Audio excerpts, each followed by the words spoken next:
Assalamualaikum warahmatullahi wabarakatuh. Selamat pagi. Semangat pagi anak-anak kelas 5. Apa kabar kalian semua? Harap kalian dalam keadaan sehat walafiat ya. Sudah siapkah hari ini kita untuk belajar? Yuk, sebelum kita belajar, marilah kita berdoa agar diberikan kemudahan dan kelancaran pada pembelajaran kita hari ini. Berdoa, mulai.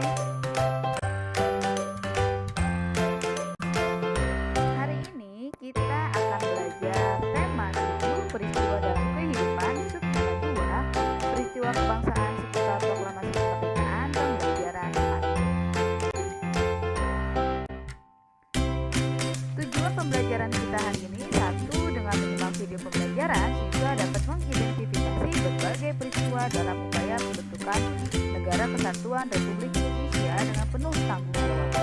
2. Dengan menyimak video pembelajaran, siswa dapat mengenal makna cita dengan penuh kepedulian. 3. Dengan menyimak video pembelajaran, siswa dapat menemukan unsur-unsur budaya dengan penuh kepedulian. 4. Dengan mengamati gambar, siswa dapat mengenal suku-suku bangsa di Indonesia dengan penuh kepedulian. Setelah peristiwa proklamasi kemerdekaan, ada pekerjaan sangat penting yang harus dikerjakan. Pekerjaan itu adalah pembentukan Negara Kesatuan Indonesia. Banyak peristiwa dalam proses terbentuknya Negara Kesatuan Republik Indonesia. Sebagai negara yang baru lahir, Indonesia belum memiliki undang-undang dasar yang berfungsi untuk mengatur segala aspek kehidupan berbangsa dan bernegara. Kepala negara dan kepala pemerintahan yang akan menjalankan pemerintahan serta kelengkapannya juga belum ada. Oleh karena itu, pemerintah bangsa mengadakan rapat untuk membentuk struktur pemerintah dengan memanfaatkan PPKI. PPKI dibentuk oleh Jepang sejak tanggal 7 Agustus 1945 dan diketuai oleh Insinyur Soekarno dan wakil ketuanya Dr. Andes Muhammad Hatta. PPKI menggantikan tugas BPU PKI yang sudah berakhir. BPU PKI dibentuk pada tanggal 29 April 1945. PPKI mengadakan sidang sebanyak 3 kali, yakni pada tanggal 18 Agustus, 19 Agustus, dan 22 Agustus 1945. Tugas utama PPKI antara lain meresmikan pembukaan dan batang tubuh Undang-Undang Dasar 1945. 2. Melanjutkan hasil kerja BPU PKI. 3. Mempersiapkan segala sesuatu yang berhubungan dengan masalah ketatanegaraan bagi Indonesia. Berikut hasil sidang PPKI. Sidang pertama pada tanggal 18 Agustus 1945 menghasilkan 3 hal penting. 1. Mengesahkan Undang-Undang Dasar 1945 sebagai Konstitusi Republik Indonesia. 2. Memilih Presiden dan Wakil Presiden. Insinyur Soekarno sebagai Presiden Republik Indonesia dan Dr. Andes Muhammad Hatta sebagai Wakil Presiden Republik Indonesia. 3. Tugas Presiden untuk mengisi sementara waktu dibantu oleh Komite Nasional atau KN. Hasil sidang yang kedua pada tanggal 19 Agustus 1945 menghasilkan 1. Menetapkan 12 kementerian yang bertugas membantu tugas Presiden pemerintahan. 2. Membagi wilayah Republik Indonesia menjadi 8 provinsi, yaitu Provinsi Sumatera, Jawa Barat, Jawa Tengah, Jawa Timur, Sunda Kecil, Maluku, Sulawesi, dan Kalimantan. Nah, pada sidang yang ketiga, pada tanggal 22 Agustus 1945 menghasilkan 2 hal, yaitu 1. Membentuk Komite Nasional Indonesia Pusat atau KNIP sebagai pembantu Presiden sebelum lembaga negara yang sesuai dengan Undang-Undang Dasar 1945 ini terbentuk secara resmi.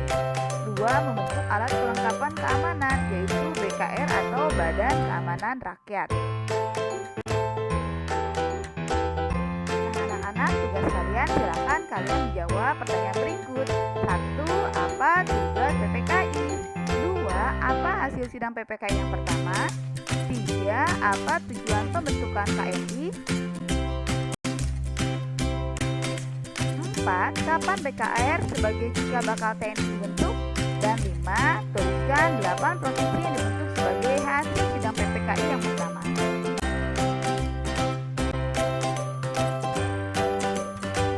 Sebelum, saat, dan sesudah proklamasi juga melahirkan tokoh-tokoh yang sangat berjasa bagi bangsa dan negara. Dengan jiwa rela berkorban dan pantang menyerah serta gagah berani, mereka berdiri di barisan terdepan untuk memperjuangkan kepentingan bangsa dan negara. Siapa sajakah tokoh tersebut? Mari kita simak berikut ini. Tokoh penting yang berperan dalam perjuangan bangsa Indonesia yaitu Ahmad Subarjo. Ahmad Subarjo lahir di Karawang, Jawa Barat pada tanggal 23 Maret 1897. Beliau dikenal sebagai sosok yang rendah hati dan bersahaja. Peran yang paling menonjol dari Ahmad Subarjo ini adalah ketika beliau ikut menjadi panitia 9 yang merumuskan Piagam Jakarta yang menjadi cikal bakal pembukaan Undang-Undang Dasar 1945. Beliau juga menjadi penengah antara golongan muda dan golongan tua ketika terjadi perbedaan pendapat. Perbedaan itu muncul ketika akan menentukan waktu pembacaan proklamasi. Ahmad Subarjo juga dikenal sebagai tokoh perumus naskah proklamasi kemerdekaan Indonesia. Beliau diperintahkan oleh Insinyur Soekarno untuk mengutip kata-kata dari Piagam Jakarta, terutama bagian pembukaannya yaitu atas berkat rahmat Allah, maka rakyat Indonesia menyatakan kemerdekaannya. Kalimat tersebut diminta untuk dijadikan kalimat pembuka naskah proklamasi. Pada akhirnya disepakati kalimat pertama pada teks proklamasi kemerdekaan Indonesia adalah "Kami bangsa Indonesia dengan ini menyatakan kemerdekaan Indonesia". Kalimat ini berasal dari kutipan alinea ketiga Piagam Jakarta. Berbagai peristiwa dalam usaha pembentukan Negara Kesatuan Republik Indonesia yang merdeka dan berdaulat telah menunjukkan arti penting persatuan bangsa Indonesia yang dibangun atas keragaman dan perbedaan, ras, suku, golongan, agama, dan budaya yang hidup beriringan menjadikan Indonesia bangsa yang besar. Perbedaan merupakan anugerah Tuhan Yang Maha Esa yang perlu kita jaga. Sebagai bangsa yang terdiri atas beraneka ragam suku bangsa, kita harus bangga karena suku-suku yang ada mempunyai budaya yang beragam. Ada 7 unsur-unsur budaya. Yang pertama, religi atau kepercayaan. Di Indonesia diakui adanya 6 agama resmi, yaitu Hindu, Buddha, Islam, Katolik, Kristen, dan Konghucu. Semuanya dapat mengembangkan sikap toleransi dan kerukunan. Unsur budaya yang kedua yaitu mata pencaharian. Keragaman alam di Indonesia menyebabkan mata pencaharian masyarakat juga beragam, seperti petani, nelayan, pedagang, peternak, pekerja jasa, dan lainnya. 3. Teknologi dan peralatan. Teknologi berkaitan dengan kepandaian dan keterampilan orang dalam membuat atau melakukan sesuatu untuk memenuhi kebutuhan hidup. Teknologi bermula dari bentuk yang sangat sederhana lalu berkembang terus sesuai dengan perkembangan dan kemajuan zaman. Seperti teknologi dan peralatan senjata, wadah, alat angkut, tempat berlindung atau rumah, alat pembuat makanan dan minuman, serta pakaian dan perhiasan. Unsur budaya yang keempat yaitu kesenian. Hampir semua suku bangsa di Indonesia memiliki kesenian yang menjadi ciri khasnya.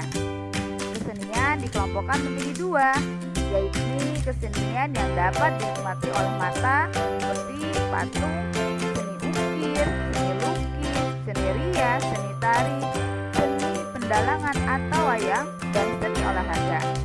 Yang kedua yaitu kesenian yang dapat dinikmati oleh telinga, misalnya seni musik dan seni sastra.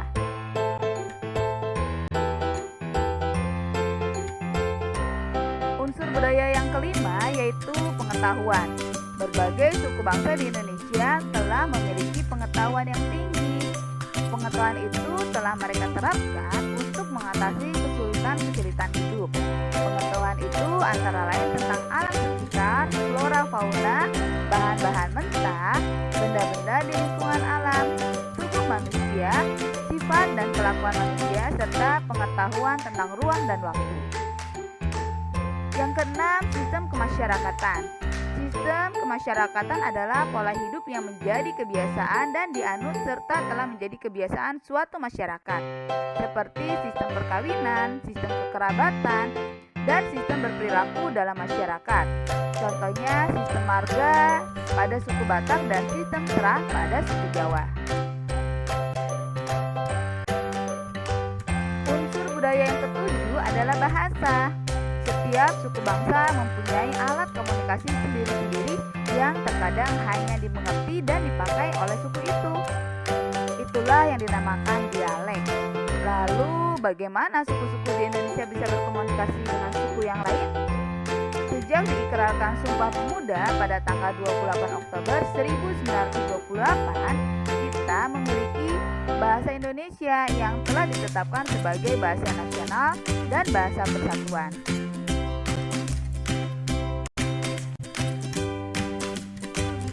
Keragaman unsur budaya lahir karena adanya berbagai faktor, seperti faktor biologis, yaitu keturunan, ras, suku, faktor geografis mengenai keadaan alamnya, dan faktor historis atau sejarah masa lampau, serta adanya keterbukaan terhadap pihak luar. Nah, anak-anak, sekarang tugas kalian, silakan kalian mengidentifikasi unsur-unsur budaya yang ada di lingkungan sekitar kalian.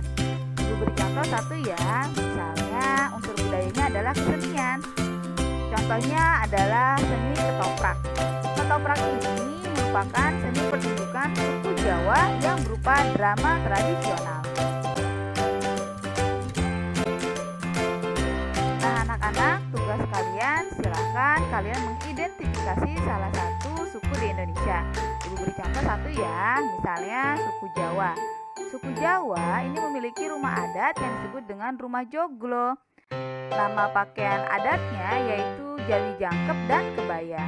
Senjata tradisional suku Jawa yaitu keris. Nama baju adat pada suku Jawa yaitu tedak sinten dan singkeban.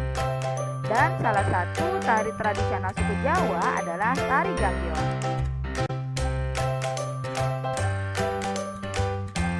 Salah satu unsur budaya adalah kesenian. Tari adalah salah satu dari berbagai bentuk kesenian. Tari merupakan karya seni dengan gerak tubuh sebagai media utama. Setiap bentuk karya tari lebih indah saat penyajiannya mempertimbangkan pola lantai. Pola lantai adalah garis di lantai yang dilalui oleh penari saat melakukan gerak tari. Selain itu, pola lantai pada tari berkelompok dapat diartikan juga sebagai garis di lantai yang dibuat oleh formasi para penarinya.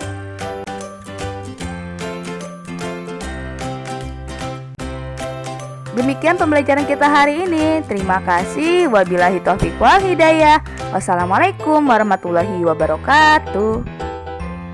Sampai jumpa. Tetap semangat belajar dari rumah.